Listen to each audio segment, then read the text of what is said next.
Another Severance video. Um, as per usual, I'm not associated with the show in any way. I'm not getting paid for this, even though I wish I was.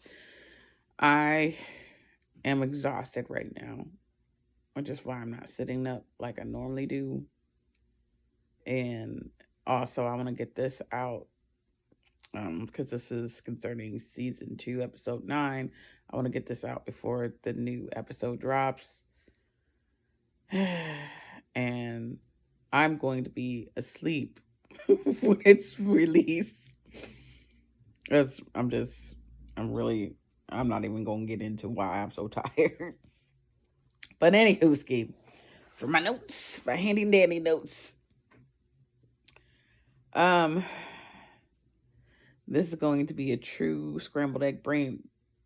This is going to be true scrambled egg brain notes. Okay, now that makes sense. The first time I read that, I'm tired. I'm really tired.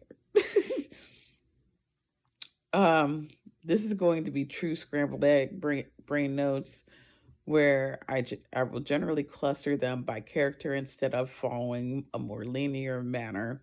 My brain sometimes works better when I focus this way, and if you've already managed to watch a full one of my other Severance videos, then you're clearly in good company and enjoying suffering anyway. For starters, the breakfast scene was creepy, in addition to the coldness of the compound, because for sure it doesn't give the feeling of a home or even a mansion. When Helly's Annie was acting up in Milchick's office, I about passed. Her pointing out that she's Helly E and ignoring him about the door by slamming it shut behind her was chef's kiss. A professional way of saying F you, which clearly left him salty. I think Milchick ended Bratty Wang's fellowship early to get rid of her so she wouldn't cause him any more trouble. And he probably got joy from forcing her to smash her game. But his toe to toe with Drummond was magnificent and may hint that the crew's constant antics and insubordination is rubbing off on him. Just a teeny weeny little bit. Then when he talked to Mark, it was like, and this is about when Mark was calling off for the day. So then when he talked to Mark, it was like his mind froze at the idea that work is just work and it's not supposed to fully encompass your life because it's basically a foreign concept to him, having never lived that. No work life balance. That's not written on there though. The silent pause was so very, very loud and weighty that Mark had to snap him out of it. He really did. Um, as I suspected, Gretchen felt that Dylan's innie was like his Audi used to be. His Audi's jealousy was not surprising. The breakup, then begging, however, sigh, was gut wrenching, in part because she didn't understand just how much his life lacks and the impact she has had on him. At the same time, it could never work anyway, and her best bet is to try to keep her marriage from further disintegration. His conversation with Hallie was harsh, yet somewhat understandable.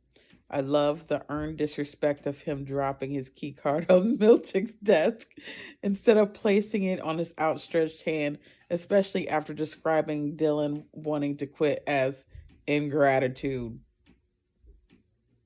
Anyway, excuse me.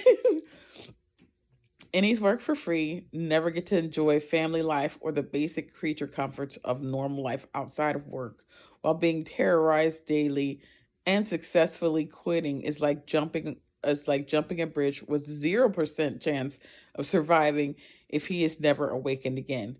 Meanwhile, it is only the company and their Audis that get to enjoy the benefits of their work. Police.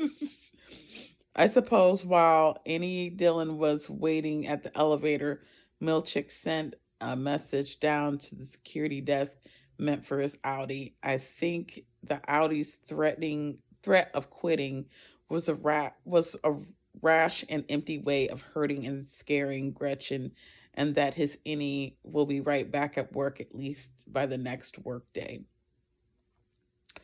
The feeling that Bert was through and through lemon was correct. Lumen. I said lemon. Lumen. I'm tired. I think Bert, in referencing Lumen language, he had caught on that the note he was reading was not written by Irving's any. But first of all, you sit in his living room uninvited with supposedly no keys. Why are you in his living room?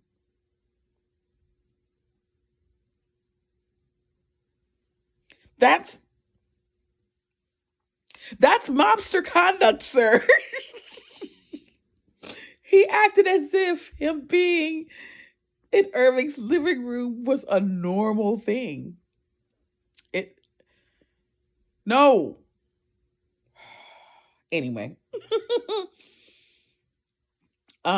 besides, Irving's innie didn't know that his last name was Goodman. He only knew him as Bert G. Because in the note it referenced him by his last name. Um, it's a wonder that the train didn't say Lumen on it. Curiously, like the fake newspaper that Milchek showed Mark, the people at the train station were all dressed in business clothes clothing like they were from the 1950s. And I could be wrong, but the station had a pre-Cold War Russian feel to it. We are left with wondering if Bert is actually helping Irving escape or sending him directly into a trap. Hopefully, he will continue to be an integral part of the show. I hear everything. I just heard the dog, one of the neighbor's dogs, like shaking his head out in the hall, and it's anywho. I'm a little disappointed that we didn't get to hear over the phone conversation between Mark, Harmony, and Devin. But given the writer's proclivities, there's a good chance that they reveal them in some juicy and jaw dropping way. I'm sorry, but the breathy way Harmony greeted Mark in the woods, as well as in the past, was giving. I have bad breath, want to smell it. His angry sarcasm, however, was refreshing to the darker side of my sense of humor. I'm not even going to attempt to imagine to I put image instead of imagine. Whoops. Anyway, I'm not going to attempt to imagine how the conversation is going to go between Harmony and his innie. The exports hall elevator light coming on might be another escaped attempt by from Gemma, as when Mara was watching her on the monitor, it looked like she may have been writing a note to herself. Or there's another entrance and exit, and James took a roundabout way to see Helly's innie. And the writers wanted to give us false hope, because that's also possible. Either way, now we're left wondering if Gemma is trying to escape again, if it is a flashback to her last attempt, and how Helly's innie or outie tricked James. I'm just hoping that he doesn't find or know about the directions nor convince Helly's innie to do something to thwart her efforts. Overall, most of the characters in this episode were acting out of pocket as if there's a full harvest moon combined with an eclipse. Because,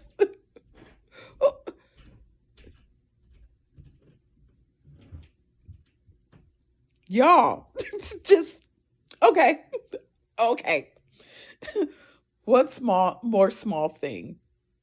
We know, and it's already well established, that Cold Harbor is really important to Lumen. We also know that there are tons of doors on the testing room floor, and for sure some that we haven't seen. And I can't believe I didn't think about this before, but what if, as far as the rest of the crew is concerned, there are other people on that floor who are connected to them but more distantly?